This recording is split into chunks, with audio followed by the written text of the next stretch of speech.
todos tuvieron la malla curricular de sus manos, vieron que hay una materia en el noveno semestre que se llama Clínica de pequeños animales. Que clínica de pequeños animales es el complemento de todo lo que ustedes pueden aprender desde que inician hasta llegar a clínica de pequeños animales. Pero solamente no es los conocimientos aprendidos, sino las técnicas que uno puede desarrollar a través del tiempo con habilidades comunicativas. Para nuestra desgracia o desafortunadamente, los animales no hablan y nosotros tenemos que aprender a lidiar con los tutores. Responsables y irresponsables que no tienen información de su mascota, no saben qué comen, no saben si están bien, si están mal, pero aquí es donde nosotros podemos desarrollar las habilidades comunicativas que sean efectivas a beneficio de nosotros y del animal. Porque siempre nos pasa en la clínica de pequeños animales o en el sistema de producción que también es sumamente importante recabar toda la información que nosotros podamos utilizar o que sea a beneficio para poder llegar al diagnóstico final de lo que estamos buscando. Entonces, todo esto, las habilidades comunicativas, tenemos una herramienta muy importante, que es la historia clínica. La historia clínica es un documento médico que recoge todos los datos relevantes del paciente, incluye identificación, antecedentes, evolución, diagnóstico, tratamiento y los resultados. Esto es una herramienta legal, diagnóstica y de seguimiento.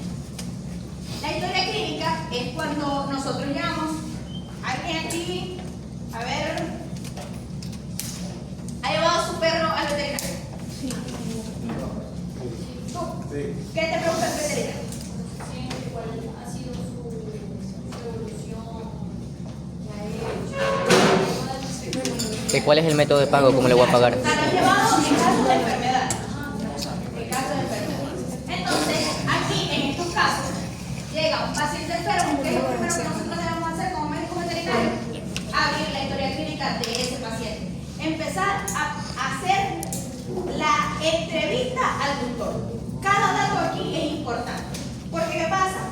Este documento legal puede ser beneficioso, pero si no lo usamos puede ser perjudicial. Porque si ya tenemos antecedentes de un perro o un gato que sabemos que es alérgico a algún medicamento, llega nuevamente a nuestra clínica, no revisamos los antecedentes, le colocamos el medicamento al que es alérgico, ¿qué pasa? ¿Quién es el responsable? El médico veterinario. El médico veterinario.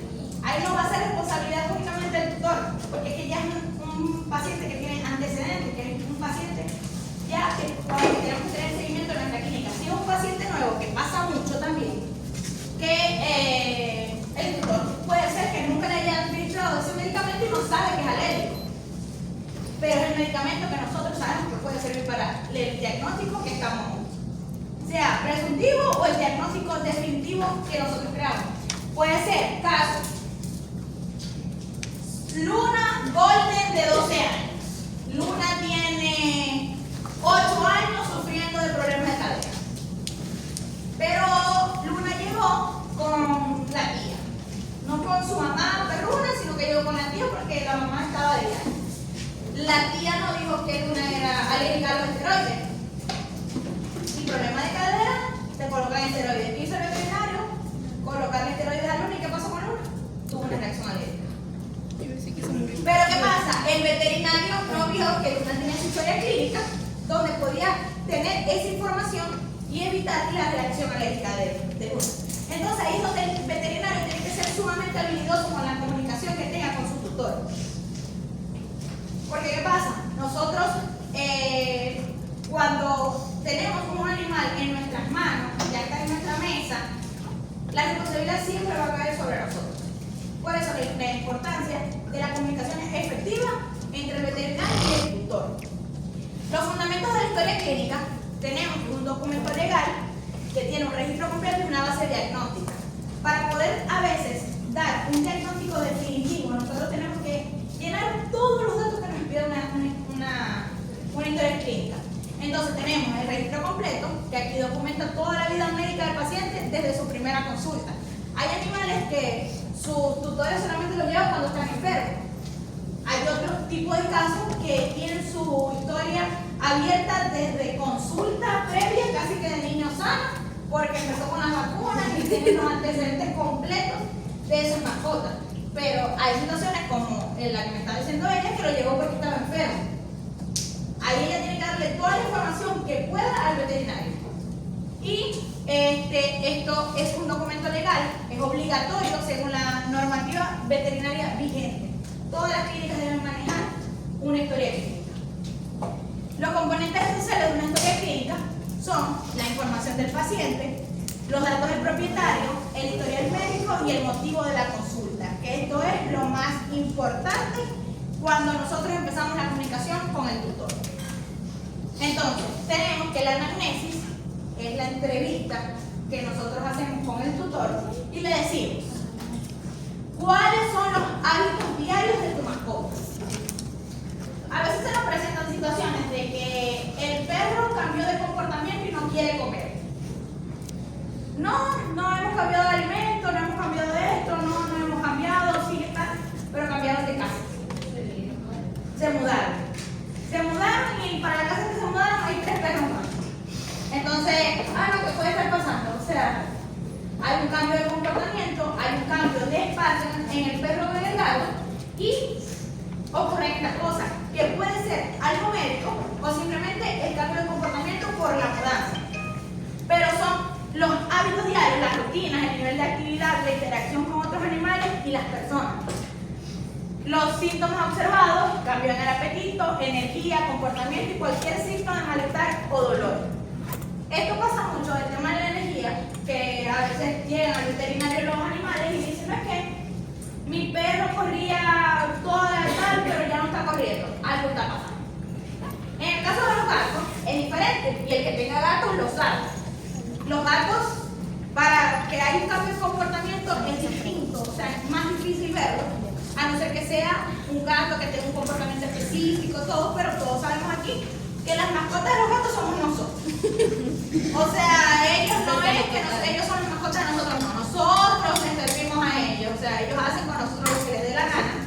Y a veces detectar el cambio de comportamiento, a no ser que sea un dolor, eso sí tienen los gatos tienen un umbral del dolor mayor, que tienen que estar muy mal para que nosotros podamos detectar algún cambio de comportamiento que no sea algo, un signo, por ejemplo, en el tema de las obstrucciones urinarias en gatos, que es muy común, que bueno, cambia la orina, cambia los lugares donde hacen orina, pero más allá de eso es detectar algo que haya cambiado en nuestros animales. La alimentación, el tipo de comida, la cantidad, la frecuencia y cualquier suplemento o golosina que reciba el animal. El tipo de comida es algo muy frecuente en la clínica de pequeños animales. ¿Qué pasa? Que a veces situación país, situación económica o simplemente esta fue la que conseguí, pasa que pasaron al perro de darle dog chow o alguna de esas perrarinas premium y después terminó comiendo el perro rico. Entonces pasaron de darle el jueves dog chow y el viernes le están dando rico. Que al final, ustedes saben, aquí no es por hablar del tema de las marcas, pero la dog chow es una perrarina que está mucho más.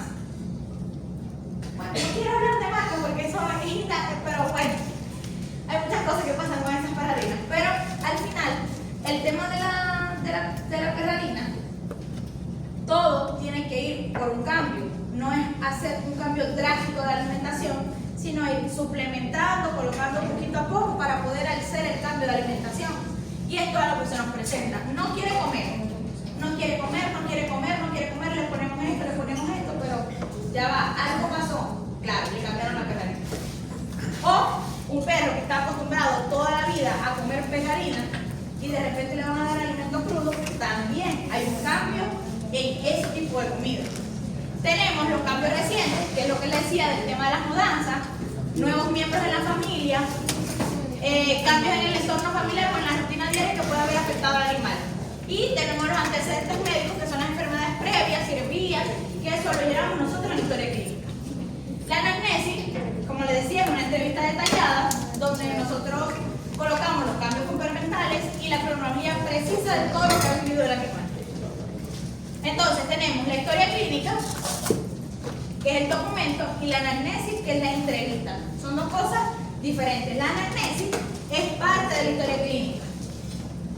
Y aquí se centra en recopilar toda la información detalladamente que beneficie la historia clínica, que más adelante lo vamos a ver. Este registro incluye antecedentes médicos, los diagnósticos, y esa es la diferencia, que esto es parte de ello. Entonces, tenemos que los beneficios clínicos de registro detallado tienen mejorar los resultados clínicos, tiene el trabajo en equipo eficiente y detección de patrones y seguimiento preciso. ¿Qué pasa? Esto de trabajo en equipo eficiente. Si ustedes están en una clínica donde únicamente ustedes no son el veterinario, sino que hay 3 colegas más, 3, 4 colegas más, o 5 si es algo muy grande, la historia clínica del paciente tiene que estar completa. Porque si Juan no pudo estar hoy, pero está José, José tiene que tener la información completa de cuando Juan lo atendió para poder atender a ese animal. Porque al final no van a señalar a Juan y a José, van a señalar completamente el establecimiento que no pudo tratar bien al animal porque no vio la historia clínica. Entonces, tener la historia clínica completa es algo que beneficia no solo al médico veterinario, sino al equipo que trabaja completo en ese lugar. Tenemos la detección de patrones, que son los registros detallados que permiten la identificación de patrones en el estado de salud a lo largo del tiempo. Este tipo de patrones, que son enfermedades recurrentes, enfermedades de los papás, que es algo muy común también, que genéticamente siempre hay un gen que más adelante no se ve quizás a los primeros años, pero al final termina afectando al animal. Y nosotros poder conocer la historia de los papás de esos animales también nos puede beneficiar. En tecnología y gestión de historias clínicas, ahorita actualmente existen sistemas informáticos que son especializados, que facilitan las búsquedas, tienen acceso inmediato a los historiales completos y los recordatorios automáticos para seguimientos e integración de los laboratorios y diagnósticos por imagen. ¿Qué quiere decir esto? Que nosotros, por así decirlo, nosotros todavía usamos lápiz y papel para poder tener el historial médico de nuestros animales, pero actualmente se han venido desarrollando distintos sistemas o programas informáticos que pueden complementar todo lo que nosotros tenemos para que esto sea mucho más rápido. Les pongo el caso del ejemplo de la policlínica. En la policlínica, que es donde ustedes van a ver clínica de pequeños animales, en las consultas nosotros nos entregan las hojas, esta su historia clínica, y cada paciente que vayamos viendo nosotros tenemos que ir llenándolo. Eso después lo descargan en un sistema y el día que nosotros necesitamos esa historia hay que irlo a buscar, esperar, pero un archivero del tamaño del universo. O sea, ahí está toda la información de los pacientes, claro, eso se descarta cada 5 años o dependiendo de la clínica. Pero después de 5 años los documentos se pueden descartar. Entonces tenemos que la historia clínica y la anamnesis son herramientas fundamentales, mejoran la calidad de atención y el diagnóstico y el seguimiento del paciente, promueven la ética y la profesionalidad en la práctica veterinaria y además facilitan la comunicación eficaz entre los diferentes profesionales involucrados en el cuidado del animal. Aquí les tengo un ejemplo de la historia clínica. Aquí pueden ver la conducta del animal. Ahí es donde nosotros colocamos. Cuando llega un animal que está alerta, puede estar deprimido o puede estar letárgico.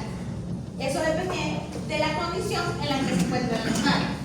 Tenemos la hidratación, que puede ser buena, severa o moderada. Tenemos la conformación, que va de 1 a 5, donde 5 es lo mejor y 1 es que está muy mal. Tenemos el estado de carne, aspecto del pelo, los nódulos linfáticos. Los nódulos linfáticos se palpan. Cuando ustedes vean anatomía comparada, cuando ya salgan de anatomía 1, Sí, salimos. sí, salen. Oye, jefe. Verdad, sí. Verga. Ojo, me hizo la pasa en Si es limpieza, que salen de imagínate. anatomía 1, cuando vean anatomía comparada, van a estudiar la localización de todos sus nódulos linfáticos. Al estar inflamados, nos puede dar un diagnóstico presuntivo de algo que pueda estar pasando. Tenemos el color de las mucosas. El color de las mucosas, lo normal sería ¿qué color? Pero pueden llegar rosadas,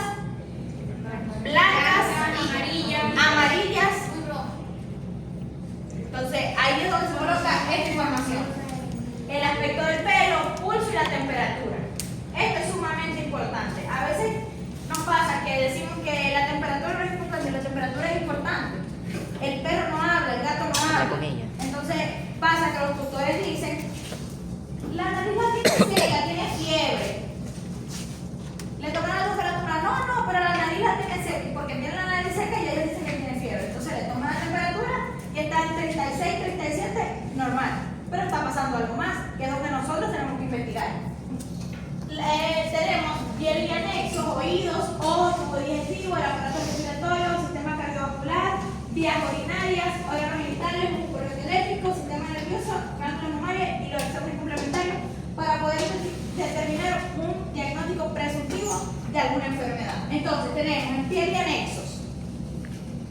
Ahí es donde colocamos si presenta alguna alopecia, si tiene ronchas, si tiene alguna herida abierta, herida cerrada, algo dermatitis. que nosotros estamos viendo. Esto, que este cuadro, esto no lo llena el tutor con la información que les damos. Esta información la llena el médico veterinario, porque es lo que está viendo. Entonces, tenemos oídos. Puede llegar un perro con una otitis, pero ustedes en este cuadro no pueden llenar todavía el diagnóstico, porque no saben qué más puede estar pasando. Pero si ustedes en oídos colocan abundante secreción de color amarilla, verde, roja, el color de la secreción que sea. Ahí hay que colocar abundante coloración amarilla unilateral si está solamente en un oído o bilateral si está en los dos.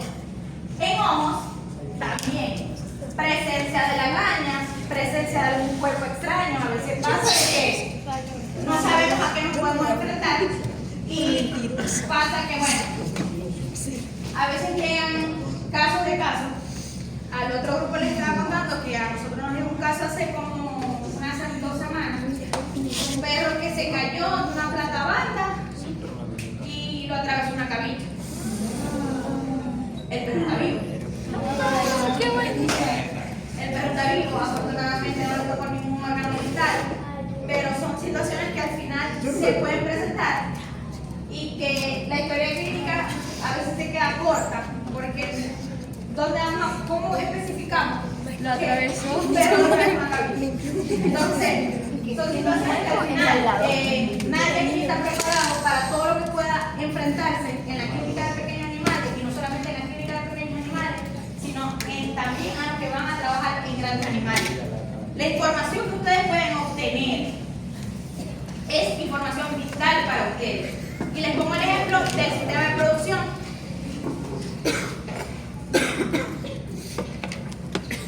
¿Está bueno el juego?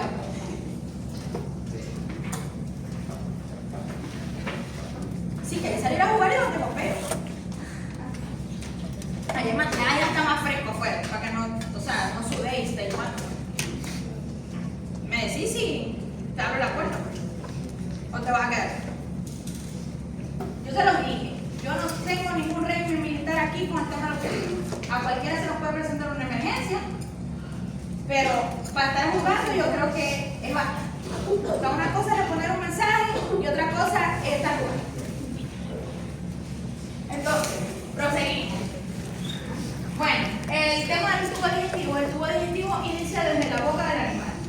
Ustedes, ¿qué tienen que hacer? Abrir la boca, revisar si hay presencia de sarro, si le faltan piezas dentales, cualquier cosa que pueda haber en la boca, úlcera, puede presentar llagas, puede presentar lo que sea. Eso es algo que ustedes tienen que anotar porque eso es lo que ustedes están viendo. El aparato respiratorio, importantísimo siempre ocultar.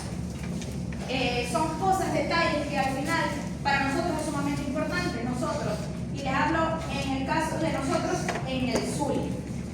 El Zulia tiene municipios que tienen cerca mucha agua. Caso Maracaibo, caso La Cañada, caso San Francisco. ¿Qué pasa? Maracaibo y estos municipios a los que les digo tienen una enfermedad que es silenciosa, que muchas personas a veces desconocen o por falta de no llevarlo al veterinario. A veces es una enfermedad que simplemente puede acabar con la vida de los animales, que es la filaria. ¿Alguno sabe la filaria? La filaria es la Las no que meten los junto mosquitos. con el parásito del corazón. Tampoco. Sí, sí. No. Ah, yo sí lo he visto.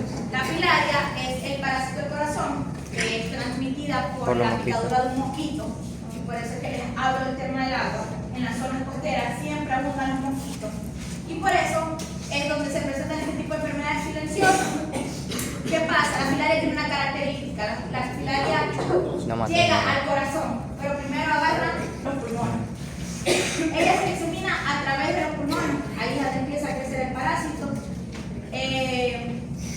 Un parásito de filaria puede llegar a medir más de 12 centímetros.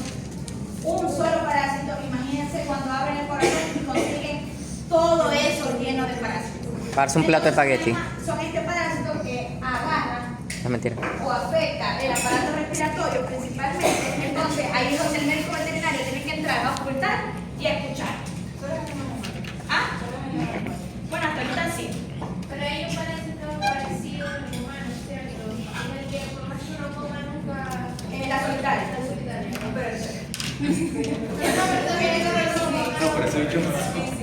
El que agarra pulmón y corazón. Entonces, ¿qué pasa? El mosquito pica, se disemina por toda la sangre llega a pulmones y al corazón y desafortunadamente se instala para quedar. Y ahí es donde el médico veterinario tiene que escuchar. Un sonido de pulmones normal no debe tener ruido, no debe escuchar líquidos, no debe escuchar, pero eso es algo que ustedes tienen que saber y aprender a identificar hasta el sonido del corazón. Un corazón va pi, pi, pi, no para ver dos saltos de pi, pi, pi, pi, porque ahí está bonito. Pero eso lo van a aprender con el tiempo, tienen que aprender siempre a escuchar. El veterinario tiene una virtud que tiene que desarrollar a través del tiempo. Aprender a ver, a escuchar los maullidos con dolor, los ladridos con dolor. En el caso de los loros, hasta si cuando no quiere hablar es diferente. Pero son capacidades que a través del tiempo nosotros tenemos que ir desarrollando. Como les dije al principio, para nuestra desgracia los animales no hablan y nosotros tenemos que aprender a poder identificar todo eso. Ese es nuestro papel en el mundo, el rol en la sociedad del médico veterinario, y por eso es que esta profesión es tan importante. Quizá, y a veces se presenta de que muchos dicen, no, que el médico veterinario en Venezuela, desafortunadamente, en situación país, algunas otras profesiones son más valoradas, pero el veterinario juega un papel importantísimo, pero es algo que nosotros tenemos que ir también defendiendo a través del tiempo. El veterinario tiene un rol en la sociedad sumamente importante de crear conciencia, de poder crear y impactar el mundo. La única forma de que nosotros podamos impactar en el mundo es que empecemos a cambiar el pensamiento de las personas. ¿Y cómo hacemos eso? Creando conciencia ciudadana. No es que, y yo soy muy consciente de eso, a veces no todos tenemos las posibilidades de llevar a nuestra mascota 2 veces al año al veterinario, porque la medicina veterinaria es como la odontología, es cara, es la realidad. Es la realidad, pero creo que el esfuerzo que nosotros vamos a hacer de llevar, y en el caso de ustedes que son estudiantes de medicina veterinaria, en algún tiempo ya que no tendrán ni que buscar un médico veterinario, sino que ya van a poder saber identificar las enfermedades de sus mascotas, con el favor de Dios y que todo les resulte bien. Pero la verdad es eso, que nosotros tenemos que traer conciencia ciudadana de que las personas sepan que al cachorro que tiene primero se lleva al veterinario antes de llevarlo para la vereda el domingo. Se llevarlo a la peluquería para ir a bañarlo, exacto, porque es lo primero. ¡Ay, está muy bonito! Está muy lindo, voy a llevarlo el domingo para la vereda porque se toma una foto allá en la grada. A los 3 días, 5 días, el perro que tiene, vómito, diarrea. ¿Por qué? Por parodia.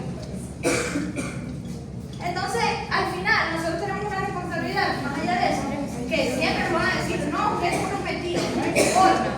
Tengo que... Las personas que quieren cambiar el mundo lo hacen de esa forma, creando conciencia ciudadana. Al final, quizás la mascota no sea nosotros, pero que poderle dar un consejo a una persona que sepamos que tiene un cachorro nuevo es llevarlo al veterinario, ponerle la vacuna, no lo vas a después que lo saquen, después que lo tenga bien, saca. Y también no solamente llevar a nuestra mascota cuando esté enfermo. Como les digo, yo sé, hay situaciones que se nos presentan que nos limita a veces poder llevarlo todos los meses o 2 veces al año al veterinario. Pero existen este tipo de enfermedades como la que se decía de la filariasis, una enfermedad silenciosa, que cuando ya lo empezamos a ver las características de la enfermedad, que cuando el perro si corre se cansa, empieza a tener querer vomitar y no vomita nada. Son cosas que al final nosotros tenemos que no corregir, pero sí poder impactar de alguna forma u otra en la mente de las personas. En nuestro pequeño círculo social, nosotros podemos decir, mira, antes de llevarlo para vereda, o ¿cómo se llama nuestro parque? Llevarlo para el veterinario que se le ponga la vacuna. Ah, no, prefiero ponerle 4 lazos a Susi y una Sofía antes de eso. Entonces, ¿qué pasa? Como les iba diciendo, la importancia de lo que nosotros vamos a ver en el examen físico es algo que nos va a ayudar a nosotros. ¿Por qué? Siempre llega el paciente que el dueño no sabe nada, el tutor no sabe nada del perro. No, ¿qué come? Ay, yo le compro una perrerina en la tienda, eso es lo que come. Entonces, no me acuerdo. Y miren, cuando lo desparasitaste, no, pero vendieron un desparasitado, que se la tiene. ¿Y de dónde viene el perro? No, me lo trajeron de Maicao. Pero me dijeron que tenía todas las vacunas. A los 3 días el perro, ay, ¿qué tiene? Vómito y diarrea. Parvovirosis. Entonces, son cosas que todas estas características que nosotros podamos llenar nos va a servir a nosotros como médicos veterinarios. Entonces, vamos al sistema cardiovascular, también lo importante es ocultar. Vías urinarias, esto aquí, cambio de color en la orina, si presenta algo extraño, si no está orinando, está orinando. Órganos genitales, si está castrado o está esterilizado. El sistema musculoesquelético, cualquier lesión que pueda verse a simple vista, sistema nervioso, glándulas mamarias, las glándulas mamarias en este caso, perras, a ver, Sofi Luna de 8 años, no la quiero esterilizar porque yo quiero que ella no sufra por eso. Sofi Luna tiene una bolita en una tetica, porque tiene una tetica. Entonces, ¿qué tiene Sofi Luna? Aquí nosotros no podemos decir que Sofi Luna tiene un tumor, porque nosotros no hemos comprobado de ninguna forma que Sofi Luna tenga un tumor. ¿Qué colocamos en glándula mamaria? Aumento de volumen en la tercera, cuarta, quinta glándula mamaria de la línea izquierda o la línea derecha. Porque ¿qué pasa? Sofi Luna, mamá no la ha operado, porque mamá no quiere que Sofi Luna pase por eso. Pero Sofi Luna va a regresar en 6 meses, con 3 aumentos de volumen más, y ahí que mamá va a querer operar. Entonces, nosotros con nuestro historial médico, nuestra historia clínica, vamos a poder buscar el número de historia de Sofi Luna y verificar cuándo empezó ella con esto. En 6 meses, el aumento creció o simplemente se desapareció. Pero ahí es donde nosotros podemos, con el historial clínico de ella, podemos comprobar eso. Dígame. Ajá, sistema nervioso. En el sistema nervioso pasa que hay muchos perros que sufren de cachorros de difteria. Mejor conocido como el mosquito. Muchos perros de los que se salvan quedan algunas veces con algunas afecciones del sistema nervioso, porque es una enfermedad que ataca directamente el sistema nervioso. Entonces siempre es verificar cómo se encuentra este sistema. Entonces tenemos que los exámenes complementarios, el diagnóstico presuntivo y el diagnóstico definitivo nos llevan al tratamiento de la El mosquillo no ataca directamente el sistema nervioso. En casos graves, sí. hematología, rayos X, ecogramas. El diagnóstico presuntivo, ahí es donde nosotros colocamos la lista de enfermedades que creemos que siempre pasa, que nos llega, el perro tiene 3 días vomitando. Y nosotros sabemos que es mentira, puede tener una semana, pero le estaba dando suero de zanahoria porque le recomendaron que le diera suero de zanahoria. Pero nos van a decir que tiene 3 días, ¿ok? Entonces, 3 días vomitando. ¿Y qué podemos decir que tiene ese perro? Parvovirus, puede ser.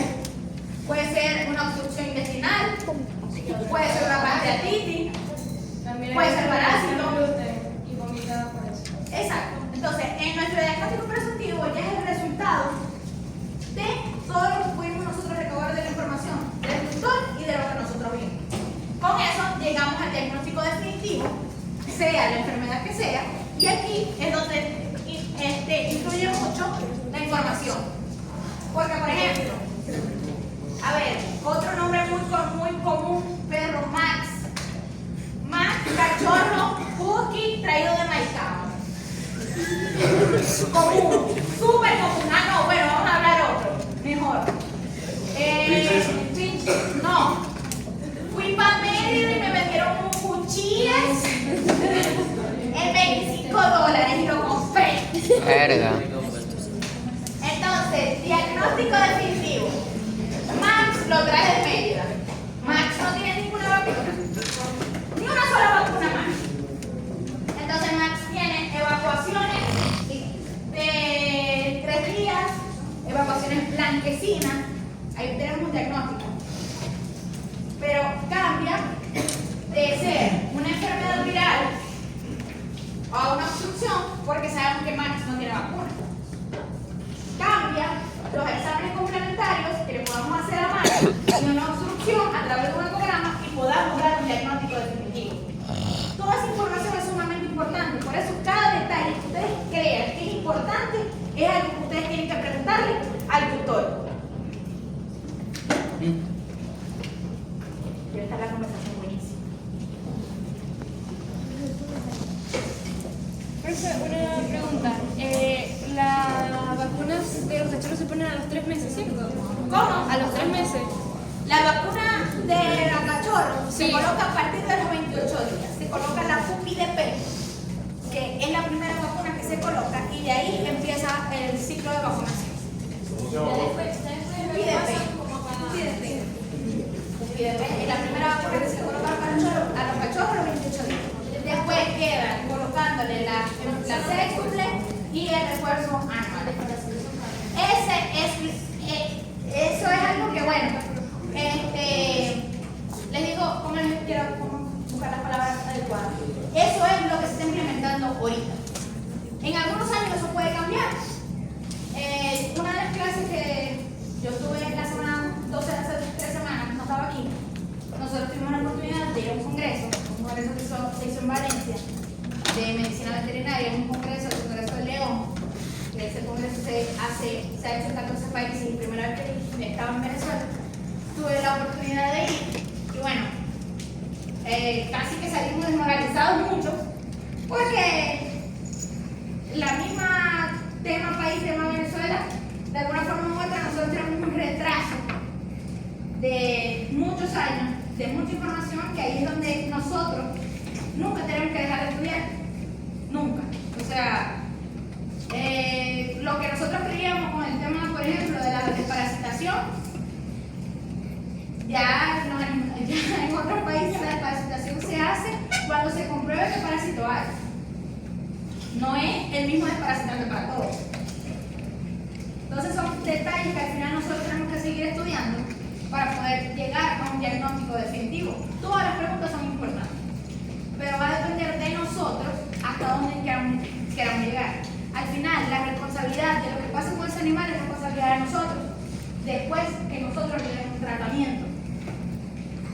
¿Qué pasa? El tratamiento conocido para el COVID, metronidazol.